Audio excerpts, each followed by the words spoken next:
हरे कृष्णा राधे राधे। पितृपक्ष चल रहा है और आज पितृपक्ष की एकादशी है। तो आज की इस वीडियो में मैं आपको पितृपक्ष की एकादशी के दिन पितृपक्ष की पुरानी कथाएं श्रवण करवाने जा रही हूँ। तो चलिए वीडियो शुरू करते हैं। अगर आपको हमारी वीडियो अच्छी लगी हो तो लाइक शेयर और सब्सक्राइब करना ना भूलें। जो श्रद्धा से दिया जाए उसे ही श्राद्ध कहते हैं। श्रद्धा मंत्र के मेल से जो विधि होती है उसे ही श्राद्ध कहते हैं। जीवात्मा का अगला जीवन पिछले संस्कारों से ही बनता है। अतः श्राद्ध करके यह भावना की जाती है कि उसका अगला जीवन अच्छा हो। जिन पितरों के प्रति हम कृतज्ञता पूर्वक श्राद्ध करते हैं वही हमारी सहायता करते हैं। वायु पुराण में आत्मज्ञानी सूत जी ऋषियों से कहते हैं कि हे ऋषिवृंद, परमेष्ठी ब्रह्मा ने पूर्व काल में जिस प्रकार की आज्ञा दी है उसे तुम सुनो। ब्रह्मा जी ने कहा है कि जो लोग मनुष्य लोक के पोषण की दृष्टि से श्राद्ध आदि करेंगे उन्हें पितृगण सर्वदा पुष्टि व संतति देंगे। श्राद्ध कर्म में अपने परम पिता माँ तक के नाम व गोत्र का उच्चारण कर जिन पितरों को कुछ दे दिया जाएगा वह पितरगण उस श्राद्ध दान से अति संतुष्ट होकर देने वाले की संततियों को संतुष्ट रखेंगे, शुभ आशीष तथा विशेष सहायता देंगे। हे ऋषियों, उन्हीं पितरों की कृपा से दान, अध्ययन, तपस्या आदि सबसे सिद्धि प्राप्त होती है। इसमें तनिक भी संदेह नहीं है कि वे पितृगणी हम सबको सत प्रेरणा प्रदान करने वाले हैं। नित्य प्रति गुरु पूजा पर भर्ती सत्य कर्मों में निरत रहकर योगाभ्यासी सब पितरों को तृप्त रखते हैं। योग बल से वे चंद्रमा को भी तृप्त करते हैं, जिससे कि त्रिलोक्य को जीवन प्राप्त होता है। इससे योग की मर्यादा जानने वालों को सदैव श्राद्ध करना चाहिए। मनुष्य द्वारा पितरों को श्रद्धा पूर्वक दी गई वस्तुएं ही श्राद्ध कही जाती हैं। श्राद्ध कर्म में जो व्यक्ति पितरों की पूजा किए बिना ही किसी अन्य क्रिया का अनुष्ठान करता है उसकी उस क्रिया का फल राक्षसों तथा दानवों को प्राप्त होता है। वराह पुराण में श्राद्ध की विधि का वर्णन करते हुए मार्कंडे जी गौरमुख ब्राह्मण से कहते हैं कि विप्रवर छो वेदांगों को जानने वाले, यज्ञ अनुष्ठान में तत्पर, भांजे, दोहित्र, श्वशुर, जमाता, मामा, तपस्वी, ब्राह्मण, पंचअग्नि तपने वाले, शिष्य, संबंधी तथा अपने माता पिता के प्रेमी ब्राह्मणों को श्राद्ध कर्म में नियुक्त करना चाहिए। और मनुस्मृति में भी कहा गया है कि जो क्रोध रहित, प्रसन्न मुख और लोक उपकार के लिए निरत रहते हैं, ऐसे श्रेष्ठ ब्राह्मणों को मुनियों ने श्राद्ध के लिए देवतुल्य कहा गया है। 1000 गृहस्थ, 100 वानप्रस्थ अथवा एक ब्रह्मचारी इन सबसे बढ़कर एक योगी है। जिस मृत्यु आत्मा का पुत्र अथवा पौत्र ध्यान में निमग्न रहने वाले किसी योगाभ्यासी को श्राद्ध के अवसर पर भोजन कराएगा, उसके पितरगण अच्छी वृष्टि से संतुष्ट किसानों की तरह परम संतुष्ट होंगे। यदि श्राद्ध के अवसर पर कोई योगाभ्यासी ध्यान परायण भिक्षु ना मिले तो 2 ब्रह्मचारियों को भोजन कराना चाहिए। वे भी ना मिले तो किसी उदासीन ब्राह्मण को भोजन करा देना चाहिए। जो व्यक्ति 100 वर्षों तक केवल एक पैर पर खड़े होकर वायु का आहार करके स्थित रहता है उससे बढ़कर ध्यानी व योगी है, ऐसी ब्रह्मा जी की आज्ञा है। तो इसीलिए सभी को श्राद्ध अवश्य ही करना चाहिए। बच्चों का सूतक जिनके घर में हो, दीर्घ काल से जो रोगग्रस्त हो, मलिन व पतित विचारों वाले हो, उनको किसी प्रकार से श्राद्ध कर्म नहीं देखने चाहिए। यदि वे लोग श्राद्ध के अन्न को देख लेते हैं तो वे अन्न हव्य के लिए उपयुक्त नहीं रहता। इनके द्वारा स्पर्श किए गए श्राद्ध आदि संस्कार भी अपवित्र हो जाते हैं। विशेषतः देवताओं देव ऋषियों की निंदा में लिप्त रहने वाले लोग भी वर्जित हैं। इन लोगों द्वारा देखा गया श्राद्ध कर्म निष्फल हो जाता है। आइए अब श्रवण करते हैं पितृ पक्ष में शास्त्रों में वर्णित पितृ पक्ष की कथा। शिव पुराण के अनुसार एक बार गौतम महर्षि जी ने ब्रह्मा जी की 10,000 वर्ष तक तपस्या की। इसके फलस्वरूप उन्हें अनेक सिद्धियां प्राप्त हुई। जिस क्षेत्र में गौतम ऋषि निवास करते थे वहां उस समय पानी का अकाल पड़ा हुआ था। गौतम ऋषि ने वरुण देव की तपस्या की। वरुण देव ने 6 महीने में प्रकट होकर उन्हें वरदान मांगने के लिए कहा। गौतम महर्षि ने कहा, हमारे क्षेत्र में जल की वर्षा हो जाए जिससे यहाँ का अकाल समाप्त हो जाए। वरुण देव ने कहा कि यह मेरे बस की बात नहीं है। कुछ बातों में शंकर जी का विधान है, परंतु मैं आपको वरदान स्वरूप एक गड्ढा भर देता हूँ जो हमेशा भरा रहेगा। इससे आप अपने सभी कार्य, देव, पितर, अन्न उगाना पूर्ण कर सकेंगे। वरुण देव की कृपा से गौतम ऋषि के आश्रम के पास एक गड्ढा पानी से भर गया। अब वहां और भी ऋषि पत्नियां पानी भरने के लिए आने लगी। एक बार गौतम ऋषि के शिष्य भी पानी भर रहे थे। उन ऋषि पत्नियों ने शिष्यों को डांटकर भगा दिया। ऋषि पत्नियां ऐसा ही करती रही। पहले अपने आप पानी भरती, फिर गौतम ऋषि के शिष्यों को भगा देती। अब गौतम ऋषि जी की पत्नी अहल्या पानी भरने लगी। अन्य ऋषि पत्नियों ने अपने पतियों को जाकर झूठ मूठ अहल्या जी की शिकायत कर दी कि ये हमें गड्ढे में से पानी नहीं भरने देती, इसको अपने गड्ढे का अहंकार है। अब ऋषियों ने गौतम ऋषि से बदला लेने की सोची। उन्होंने मिलकर एक यज्ञ किया जो काफी दिनों तक चला। यज्ञ में से यज्ञ देवता प्रकट हुए और वरदान मांगने के लिए कहा। उन ऋषियों ने कहा कि हम गौतम ऋषि से बदला लेना चाहते हैं, कुछ ऐसा करो कि गौतम ऋषि का अनिष्ट हो जाए और वह यह जगह छोड़ने पर मजबूर हो जाए। यज्ञ देवता ने उन ऋषियों को बहुत समझाया कि महर्षि गौतम बहुत बड़े तपस्वी हैं, उनके साथ ऐसा नहीं करना चाहिए, परंतु ऋषि नहीं माने। उन्होंने यज्ञ देवता से कहा, आपको हमें ये वरदान तो देना ही पड़ेगा। अब यज्ञ देवता उन सबके सामने मजबूर हो गए क्योंकि उन्होंने यज्ञ देवता का अनुष्ठान किया था। यज्ञ देवता ने मजबूरी में उनको वचन दे दिया कि ऐसा ही होगा।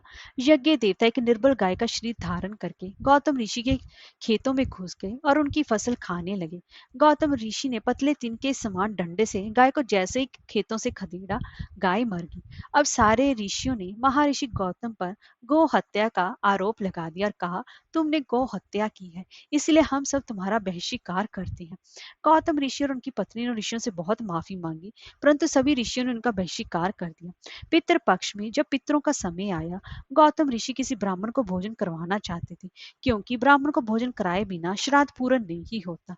परंतु कोई भी ब्राह्मण गौतम ऋषि के घर भोजन करने के लिए तैयार नहीं हुआ। इससे गौतम ऋषि और उनकी पत्नी अहल्या को बहुत ज्यादा दुख हुआ।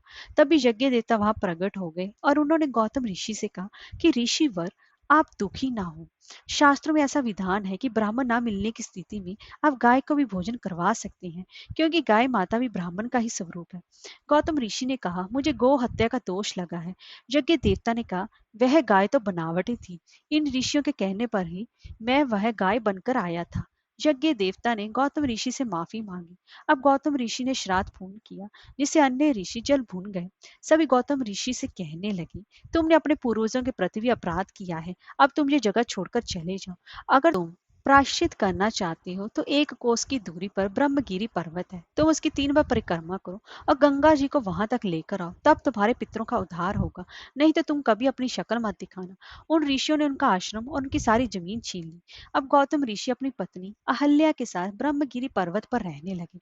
वह और उनकी पत्नी शंकर भगवान की आराधना करने लगे। उन्होंने 1 करोड़ पार्थिव शिवलिंग बनाई और उनकी तपस्या करते रहे। एक बार शंकर भगवान उनकी आराधना से प्रकट हो गए और वरदान मांगने को कहा। गौतम ऋषि ने कहा कि प्रभु, यदि आप मुझ पर प्रसन्न हैं तो गंगा जी को यहाँ विराजमान कर दीजिए। शंकर जी ने गंगा जी को वहां प्रकट कर दिया। गंगा जी शंकर जी से कहने लगी, प्रभु यदि आप पार्वती जी सहित यहाँ विराजमान होते हैं तो मैं भी यहीं रहूंगी, क्योंकि मुझे भी आपके सानिध्य की आवश्यकता है। अब प्रभु वहां त्र्यंबकेश्वर महादेव के रूप में विराजमान हो गए और वह गंगा गोमती गंगा कहलाने लगी।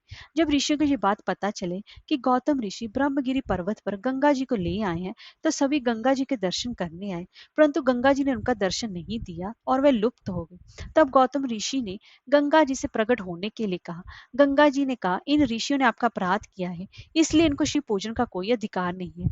परंतु गौतम ऋषि ने कहा कि देवी, इन्हें माफ कर दो, क्योंकि इनके कारण ही मेरा भला हुआ है।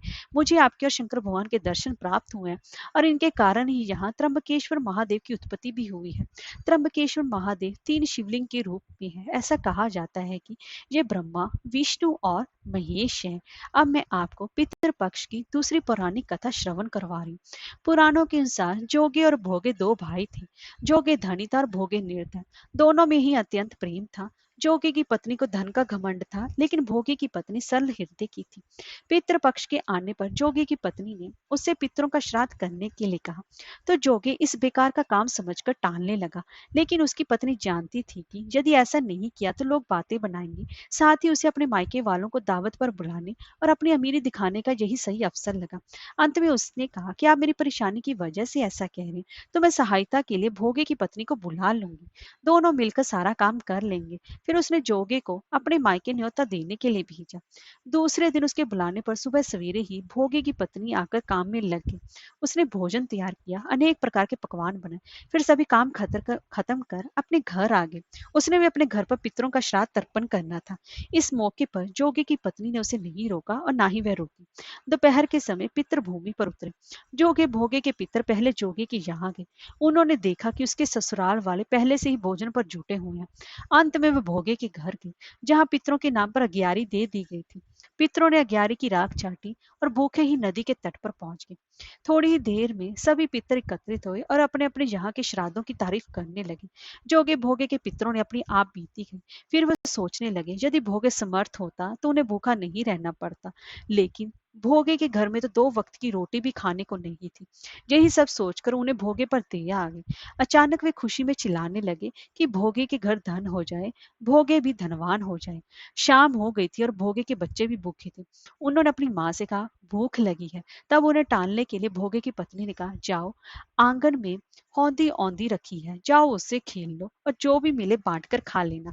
बच्चे वहां जाते हैं तो देखती है कि हौदी मोहरों से भरी पड़ी है। वे दौड़कर माँ के पास पहुंचे और सारी बातें बताई। आंगन में जब भोगे की पत्नी ने ये सब देखा तो वह भी हैरान हो गई। इस तरह भोगे भी धनवान हो गया। धन पाकर वह कभी घमंडी नहीं हुआ। अगले साल का पितर पक्ष आया। भोगे की पत्नी ने श्राद्ध के दिन 56 प्रकार के भोग बनाए। ब्राह्मणों को अपने घर बुलाकर श्राद्ध किया, भोजन कराया और दक्षिणा दी। सोने चांदी के बर्तनों में जेठ जेठानी को भोजन कराया। इससे पितर बहुत ही ज्यादा प्रसन्न और तृप्त हुए। अब मैं आपको तीसरी पौराणिक कथा श्रवण करवा रही हूँ। माथे का पसीना अपने दुपट्टे से पोंछती हुई नियति किचन से निकलकर आई और लिविंग रूम में रखे सोफे पर धम से बैठ गई। थकान से पूरा शरीर दर्द कर रहा था। सितंबर का महीना था और पितृ पक्ष चल रही थी।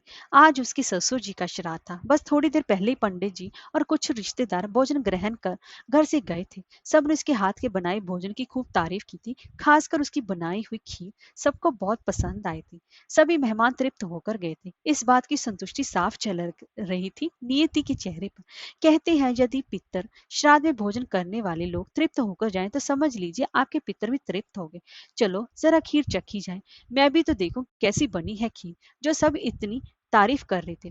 बुदबुदाते हुए नियति एक कटोरी में थोड़ी सी खीर लिए वापस लिविंग रूम में आ गई। ड्राई फ्रूट से भरी हुई खीर वाकई बहुत स्वादिष्ट बनी थी। वैसे नियति को मीठा ज्यादा पसंद नहीं था। पति और बच्चे भी मीठे से ज्यादा चटपटे व्यंजन पसंद करते थे, तो खीर घर में कभी कभार ही बनती थी। पर एक व्यक्ति थे घर में जो खीर के दीवाने थे। वो थे नियति के ससुर, स्वर्गीय मणिशंकर जी। वे अक्सर अपनी पत्नी उमा से खीर बनाने को कहा करते और उमा जी भी खूब प्रेम से उनके लिए खीर बनाया करती थी। किंतु उमा जी के स्वर्गवास के बाद सब बदल गया। एक बार मणिशंकर जी ने नियति से कहा, बहू थोड़ी खीर बना दे, आज बहुत जी कर रहा है खीर खाने को। इतना सुनते ही नीति उन पर बरस पड़ी थी। क्या पिताजी, आपको पता है ना, घर में आपके अलावा और कोई खीर नहीं खाता। अब मैं स्पेशली आपके लिए खीर नहीं बना सकती। और भी बहुत काम रहते हैं मुझे घर पर, और बुढ़ापे में इतना चटोरापन अच्छा नहीं। बहू से इस तरह के व्यवहार की कल्पना भी नहीं की थी मणिशंकर जी ने। आज उनके दिल को बहुत ज्यादा ठेस पहुंची थी। उस दिन वे अपनी स्वर्गवासी पत्नी को याद कर खूब रोए। बस उस दिन से उन्होंने नीति से कुछ भी कहना बंद कर दिया। कभी कभी बहुत इच्छा होती उन्हें खीर खाने की, पर बहू के डर से उन्होंने अपनी इस इच्छा को भी दबा दिया। कुछ दिन बाद मणिशंकर जी भी संसार को छोड़कर चले गए, परंतु खीर खाने की इच्छा उनके मन में ही रह गई। कहते हैं कि श्राद्ध में पितरों का मनपसंद भोजन यदि पंडितों को खिला दो तो पितरदेव प्रसन्न हो जाते हैं। इसलिए तो आज नीति ने खीर बनाई थी। चलो, आज बाबूजी की आत्मा को भी तृप्ति मिल गई होगी। उनकी मनपसंद खीर जो बनाई थी आज। नीति मुस्कुराते हुए बुदबाई और बची हुई खीर खाने लगी। तभी उसके कानों में एक आवाज सुनाई दी, बहू थोड़ी खीर खिला दे, आज बहुत जी कर रहा है खीर खाने का। एक बार, दो बार, कई बार ये आवाज नीति के कानों में गूंजने लगी। ये उसके ससुर की आवाज थी। नीति थरथर कांपने लगी। उसने सुना था कि पितृ पक्ष में पितर धरती पर विचरण करते हैं। डर के मारे नीति के हाथ से खीर की कटोरी छटक कर जमीन पर गिर गई। उसने दोनों हाथ अपने कानों पर रख दिए। उसे अपने ससुर जी से किया हुआ दुर्व्यवहार भी याद आ गया। अनायास ही उसकी आंखों से पश्चाताप की अश्रुधारा फूट पड़ी। अब कमरे में एक अजीब सी शांति थी। सब कुछ एकदम शांत। अशांत था तो बस नियति का मन। वो अब ये जान गई थी कि जो तृप्ति आप एक मनुष्य को उसके जीते जी दे सकते हैं वह तृप्ति आप उसके मरणोपरांत हजारों दान पुण्य के पूजा पाठ से कभी नहीं देख सकते। इसलिए बुजुर्गों की जीते जी सेवा करना मरणोपरांत ही श्राद्ध कर्म से सबसे ज्यादा बेहतर है। हरे कृष्णा, राधे राधे।